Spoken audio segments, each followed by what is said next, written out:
Welcome you all on my YouTube channel English India. This is Sarita Singh. आज की video lecture में हम जिस टॉपिक को डिस्कस कर रहे हैं वो है बेयर इन्फिनेटिव। इन्हें जीरो इन्फिनेटिव भी कहा जाता है। इससे पहले के वीडियो लेक्चर में हम फुल इन्फिनेटिव को डिस्कस कर चुके हैं। वीडियो का लिंक आपको नीचे डिस्क्रिप्शन बॉक्स में मिल जाएगा और इससे पहले भी इस चैनल पर जो भी वीडियोस बन चुके हैं उन सभी वीडियोस का लिंक आपको नीचे डिस्क्रिप्शन बॉक्स में मिल जाएगा और यहाँ पर ऊपर आई बटन को क्लिक करके भी आपको प्रीवियस वीडियोस मिल जाएंगे। इससे पहले के वीडियो लेक्चर में हमने फुल इन्फिनेटिव को डिस्कस करा था। फुल इन्फिनेटिव वो इन्फिनेटिव होते हैं जो हमेशा टू, जब वर्ब की बेस फॉर्म के आगे टू लग जाता है उन्हें फुल इन्फिनेटिव कहा जाता है। फुल इन्फिनेटिव को आप आइडेंटिफाई कर पाएंगे बहुत ही इजीली, क्योंकि वहां पर वर्ब की बेस फॉर्म के आगे टू ऐड हो जाता है, टू प्लस वर्ब का बेस फॉर्म, और ये किसी भी सेंटेंस में as a subject, as a object, as an adjective, adverb and as a subject complement की तरह वर्क करता है। जीरो इन्फिनेटिव, जिन्हें बेयर इन्फिनेटिव भी कहा जाता है, इन्हें आइडेंटिफाई करना थोड़ा सा ट्रिकी है। सेंटेंस को पढ़ के आपको खुद समझना होगा, आइडेंटिफाई करना होगा कि ये जीरो इन्फिनेटिव है या जिसे हम बेयर इन्फिनेटिव भी कहते हैं। तो आज के वीडियो लेक्चर में हम जीरो इन्फिनेटिव को ही डिस्कस करेंगे। इससे रिलेटेड कुछ इंपॉर्टेंट पॉइंट है, उन्हें डिस्कस करेंगे कि जीरो इन्फिनेटिव को आप कैसे आइडेंटिफाई कर पाएंगे या कैसे आप किसी सेंटेंस में इन्हें यूज कर पाएंगे। तो देखते हैं इसका सबसे जो पहला पॉइंट है जीरो इन्फिनेटिव का, वो है after modal auxiliaries. Modal auxiliaries आपको पता होंगी, जब किसी पॉसिबिलिटी की बात होती है, प्रोबेबिलिटी की बात होती है, किसी संभावना की बात होती है, तब वहां पर मोडाल ऑक्सिलरीज का यूज होता है। Modal auxiliaries can, could, may, might, could, should, would, may, might, must, ये सभी मोडाल ऑक्सिलरीज हैं। इनका यूज होता है जब संभावना की बात होती है, किसी को प्रेस करने की बात होती है, किसी को विश करने की बात होती है, तब मोडाल ऑक्सिलरीज का यूज होता है। बेयर इन्फिनेटिव का यूज मोडाल ऑक्सिलरीज के जस्ट बाद में होता है। इसी से रिलेटेड एग्जांपल्स देखते हैं, जैसे कि शेल आई गो। यहाँ पर ये जो सेंटेंस है ये इंटेरोगेटिव सेंटेंस है, पहले मोडाल ऑक्सिलरी है, यहाँ पर ये जो शेल है ये मोडाल ऑक्सिलरी है, आई सेंटेंस का सब्जेक्ट है एंड गो यहाँ पर जीरो इन्फिनेटिव है। एज अ जीरो इन्फिनेटिव आया है, मोडाल ऑक्सिलरी के बाद में हमेशा ही जीरो इन्फिनेटिव आता है। सेकेंड सेंटेंस है, सेकेंड जो एग्जांपल है वो है would you like a cup of T. यहाँ पर वुड मोडाल ऑक्सिलरी है, इसके बाद में सेंटेंस का सब्जेक्ट आया है जो है यू। यू यहाँ पे सेंटेंस का सब्जेक्ट है। लाइक यहाँ पर जीरो इन्फिनेटिव की तरह वर्क कर रही है। वर्ब का बेस फॉर्म है, फुल इन्फिनेटिव भी वर्ब का बेस फॉर्म होती है, लेकिन वहां पर वर्ब के बेस फॉर्म के आगे टू को लगा दिया जाता है। आप समझ पाएंगे पढ़ के कि ये फुल इन्फिनेटिव है। लेकिन जो जीरो इन्फिनेटिव होता है वहां पर वर्ब की बेस फॉर्म के आगे टू नहीं ऐड होता है। उसी से रिलेटेड बातों को हम डिस्कस कर रहे हैं। तो यहाँ पर मोडाल ऑक्सिलरी वुड के बाद में सब्जेक्ट का यूज हुआ है क्योंकि इंटेरोगेटिव सेंटेंस है। लाइक यहाँ पर जीरो इन्फिनेटिव है। एक और भी सेंटेंस हो सकता है, जैसे कि यू कैन डू एनीथिंग। तो यहाँ पर यू कैन डू एनीथिंग, जो यू है ये सेंटेंस का सब्जेक्ट है, कैन यहाँ पर मोडाल ऑक्सिलरी है, इसके बाद में जिस वर्ब की बेस फॉर्म का यूज हुआ है डू, ये जीरो इन्फिनेटिव है। मोडाल ऑक्सिलरी कैन के बाद में जिस वर्ब की बेस फॉर्म का यूज हुआ है वो जीरो इन्फिनेटिव है। तो मोडाल ऑक्सिलरी के बाद में भी जीरो इन्फिनेटिव, मोडाल ऑक्सिलरी के बाद में जीरो इन्फिनेटिव का यूज होता है। रिलेटेड एग्जांपल आपने देखे अभी यहाँ पर। इसके बाद जो पॉइंट है वो है after perception verb. Perception verb का मतलब होता है वर्ब का वो टाइप, वर्ब का वो बेस फॉर्म जहां पर सेंसेस की बात होती है। जब हम किसी चीज को फील करते हैं, देखते हैं, महसूस करते हैं, वो परसेप्शन वर्ब कहलाती है। जैसे कि see, hear, taste and feel, ये सभी सेंस ऑर्गन से रिलेटेड वर्ब होती हैं, इन्हें परसेप्शन वर्ब कहा जाता है। तो जीरो इन्फिनेटिव का यूज परसेप्शन वर्ब के बाद भी होता है, मतलब जीरो इन्फिनेटिव का use see, hear, taste, feel, smell के बाद भी होता है। रिलेटेड एग्जाम्पल देखते हैं और इसका जो स्ट्रक्चर है, पहले स्ट्रक्चर को देखते हैं। परसेप्शन वर्ब के बाद में जो भी जीरो इन्फिनेटिव आते हैं उसका स्ट्रक्चर है, पहले मेन वर्ब होती है, उसके बाद में ऑब्जेक्ट होता है एंड जीरो इन्फिनेटिव होता है। यहाँ पर एक बार डिस्कस करेंगे, जब वीडियो लेक्चर में हम कई बार ये बोलते हैं कि ये सब्जेक्ट है, ये ऑब्जेक्ट है। तो सब्जेक्ट होता है काम को करने वाला, किसी भी सेंटेंस का जो सब्जेक्ट होता है वो काम को करने वाला होता है, उसे डूअर कहा जाता है। और जो काम हुआ है उसका इफेक्ट जिस पर पड़ेगा वो रिसीवर होता है, उसे ऑब्जेक्ट कहा जाता है। तो सब्जेक्ट कहा जाता है सेंटेंस में काम को करने वाले को, मतलब जिसने काम को किया है, डूअर। और जो रिसीवर होता है, जिस चीज पर या जिस पर्सन पर उस काम का इफेक्ट पड़ा है, जिस काम को सब्जेक्ट ने किया है, तब वो वहां पर जो रिसीवर होता है वो एज अ ऑब्जेक्ट होता है सेंटेंस में। तो यहाँ पर परसेप्शन वर्ब के बाद में भी बेयर इन्फिनेटिव का यूज होता है। स्ट्रक्चर है, पहले मेन वर्ब आती है, उसके बाद ऑब्जेक्ट आता है, फिर जीरो इन्फिनेटिव्स आते हैं। रिलेटेड एग्जांपल देखते हैं, जैसे कि आई heard the car arrive before I saw it. तो यहाँ पर सेंटेंस को पढ़ने के बाद आपको समझ में आ रहा है, आई यहाँ पर सेंटेंस का सब्जेक्ट है। आई हर्ड, हर्ड यहाँ पर एज अ मेन वर्ब आया है। I heard the car, the car यहाँ पर ऑब्जेक्ट है, क्योंकि इसने सब्जेक्ट का जो काम है उसको रिसीव किया है। I heard the car arrive यहाँ पर एज अ जीरो इन्फिनेटिव की तरह वर्क कर रहा है। अराइव ने यहाँ पर as a zero infinitive work करा है। I heard the car arrive before I saw it, मतलब कि मैंने कार की जो आवाज है वो पहले ही सुन ली थी, उसके आने से पहले। तो हर्ड यहाँ पर परसेप्शन वर्ब है, हर्ड यहाँ पर मेन वर्ब भी है, हर्ड यहाँ पर एज अ फाइनाइट वर्ब भी है, क्योंकि सेंटेंस की मेन वर्ब को पढ़ने के बाद हमें ये पता चल रहा है कि सेंटेंस पास्ट टेंस का है। I heard the car arrive before I saw it. Sentence का सब्जेक्ट है, मेन वर्ब है, जो ऑब्जेक्ट है सेंटेंस का वो है द कार, रिसीवर कार है, क्योंकि कार की ही आवाज को सब्जेक्ट ने सुना है। तो यहाँ पर arrive as a zero infinitive आया है। सेकेंड एग्जाम्पल में, they felt the ants crawl on their hand. Again यहाँ पर जो दे है वो सेंटेंस का सब्जेक्ट है, प्रोनाउन है, प्लूरल प्रोनाउन है, क्योंकि बहुत सारे लोगों की बात हो रही है। सेंटेंस का सब्जेक्ट एंड ऑब्जेक्ट नाउन और प्रोनाउन भी होते हैं। सेंटेंस का सब्जेक्ट एंड ऑब्जेक्ट वर्ब भी हो सकती है। अगर वर्ब के बेस फॉर्म के लास्ट में हम आईएनजी ऐड कर देते हैं तो वो जेरेंट बन जाती है। इसके बाद वो किसी भी सेंटेंस में as a subject and as an object बन जाती है। और वर्ब की बेस फॉर्म के आगे अगर टू को ऐड कर दिया जाए तो वो इन्फिनेटिव बन जाती है, और वो किसी भी सेंटेंस में as a subject and as an object भी वर्क करती है। यहाँ पर जो एग्जांपल है उसमें दे प्रोनाउन है, सेंटेंस का सब्जेक्ट है दे फेल्ट। फेल्ट यहाँ पर एज अ मेन वर्ब आई है, क्योंकि फेल्ट को पढ़ने के बाद ही आपको समझ में आ रहा है कि ये सेंटेंस पास्ट का है। फील फेल्ट फेल्ट, वर्ब की जो थ्री फॉर्म है, फील फेल्ट फेल्ट, तो ये वर्ब की सेकंड फॉर्म है। They felt the ends, the ends यहाँ पर एज अ ऑब्जेक्ट आया है, क्योंकि इन्हीं की ही बात हो रही है। They felt the ants, crawl यहाँ पर जीरो इन्फिनेटिव है, क्रॉल यहाँ पर एज अ जीरो इन्फिनेटिव की तरह वर्क कर रहा है। दे फेल्ट, फेल्ट यहाँ पर परसेप्शन वर्ब है, यहाँ पर हर्ड परसेप्शन वर्ब थी, जो सेंस ऑर्गन के थ्रू हम फील करते हैं, वो परसेप्शन वर्ब की कैटेगरीज में आते हैं। They felt the ants crawl on their hand, तो क्रॉल यहाँ पर जीरो इन्फिनेटिव है।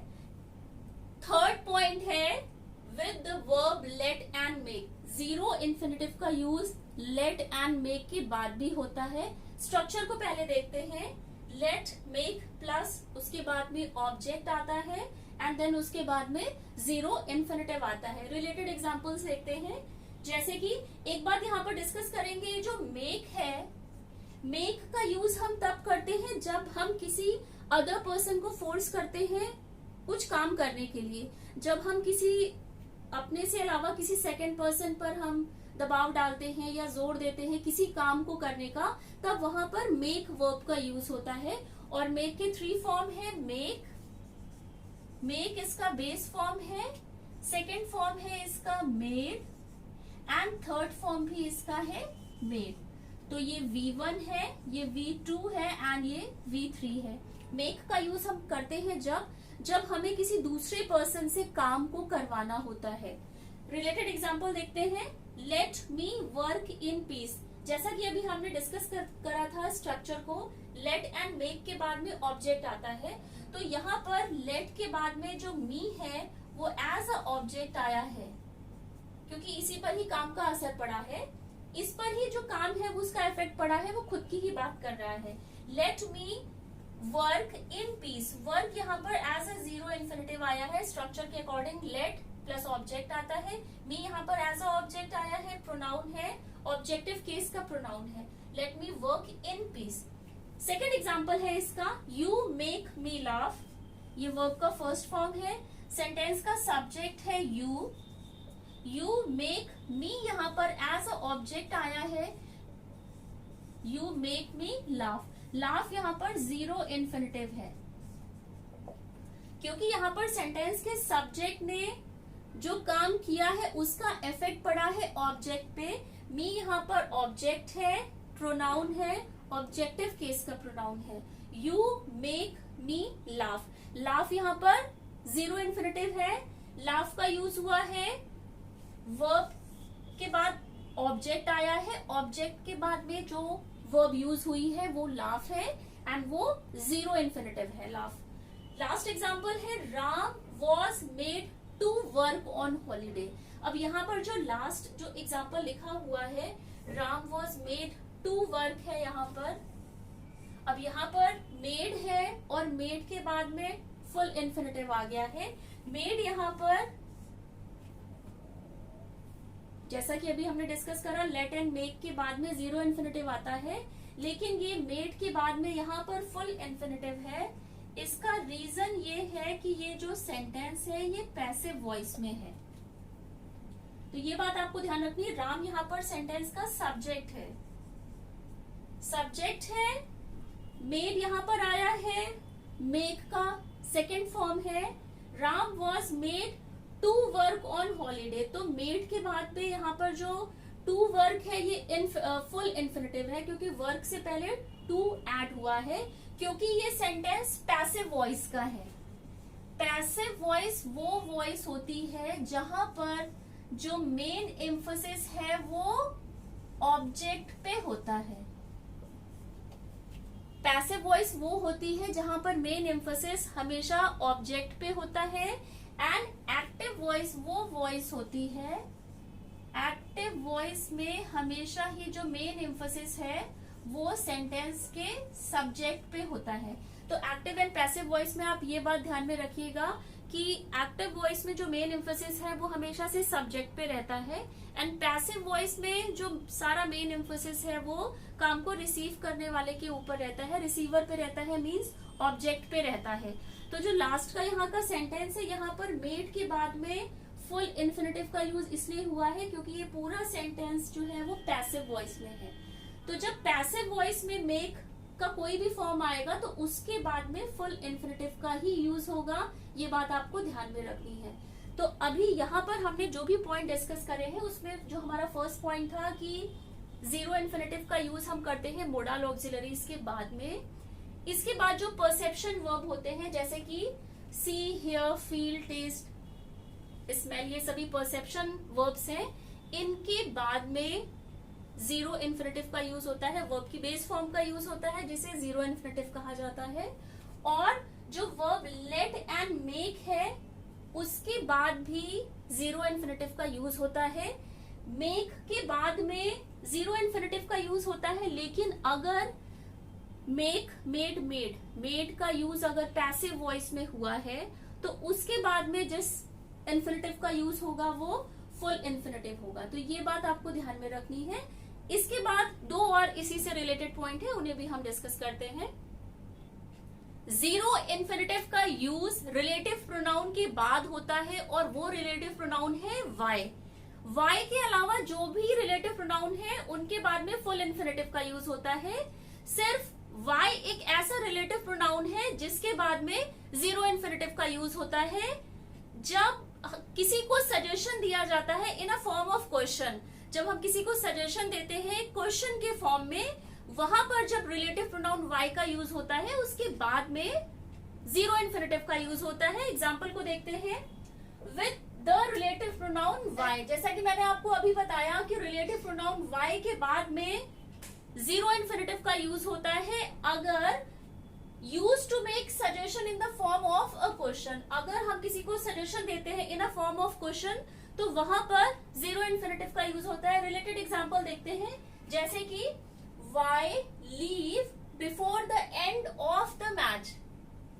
Y leave before the end of the match, ये एक सजेशन है in a form of question की मैच जब खत्म नहीं हुआ है तो उससे पहले हम स्टेडियम से क्यों जाएं। Why leave before the end of the match, यहाँ पर जो वाई है वो रिलेटिव प्रोनाउन है। इसके बाद में जिस वर्ब का यूज हुआ है वो जीरो इन्फिनेटिव है। लीव यहाँ पर as a zero infinitive use हुआ है। वाई यहाँ पर रिलेटिव प्रोनाउन है। सेकेंड एग्जाम्पल देखते हैं। सेकेंड एग्जाम्पल है why wear a raincoat when it's sunny outside. तो इस एग्जाम्पल में भी एक सजेशन दिया गया है in a form of question कि रेनकोट को क्यों पहना जाए जब when it is not Sunny outside. तो यहाँ पर जो वाई है वो रिलेटिव प्रोनाउन है। रिलेटिव प्रोनाउन है, इसके बाद में जो वियर है ये जीरो इन्फिनेटिव है। रिलेटिव प्रोनाउन वाई के बाद में हमेशा ही जीरो इन्फिनेटिव का यूज होता है। वाई के अलावा जो भी रिलेटिव प्रोनाउन है उनके बाद में फुल इन्फिनेटिव का यूज होता है। ये बात आपको ध्यान में रखनी है। तो ये पॉइंट अभी हमने डिस्कस करा है। रिलेटिव प्रोनाउन वाई के बाद में जीरो इन्फिनेटिव का यूज होता है। इसके बाद जो जीरो इन्फिनेटिव है उसका यूज होता है आफ्टर वर्ब फ्रेज। जो फ्रेजेस वर्ब से स्टार्ट होते हैं वहां पर वर्ब फ्रेज के बाद भी जीरो इन्फिनेटिव का यूज होता है। और वो जो वर्ब फ्रेज है वो है had better and would rather. तो यहाँ पर ये डिस्कस करेंगे कि जो हैड बेटर का यूज होता है, हैड बेटर का यूज तब किया जाता है जब किसी को एडवाइस या सजेशन दिया जाता है तो वहां पर हैड बेटर का यूज होता है। एंड वुड रादर का यूज तब होगा जब किन्हीं दो पर्सन, दो थिंग्स या दो एक्टिविटी में से किसी एक को चूज करने की बात आती है। तो verb phrase had better and would rather के बाद भी जीरो इन्फिनेटिव का यूज होता है। हैड बेटर का मतलब होता है जब हम किसी को सजेशन देते हैं, कोई एडवाइस देते हैं किसी काम को करने की। एंड वुड रादर का यूज हम तब करते हैं जब किन्हीं दो एक्टिविटीज में से हमें सिलेक्शन करना होता है कि या तो हम इसको चूज करें या हम इसको चूज करें। इसी से रिलेटेड एग्जांपल देखते हैं, जैसे कि दे हैड बेटर। देखिए यहाँ पर जो वर्ब फ्रेज है हैड बेटर, ये एक वर्ब फ्रेज है। They had better work harder on their grammar. तो यहाँ पर जो वर्क है ये जीरो इन्फिनेटिव है क्योंकि हैड बेटर का यूज हुआ है। दे यहाँ पर प्रोनाउन है, प्लूरल प्रोनाउन है क्योंकि बहुत सारे लोगों की बात हो रही है। They had better work harder on their grammar.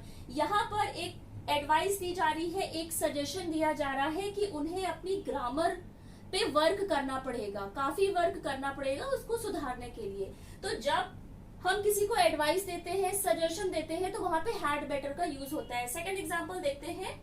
It's cold the children had better wear their coat.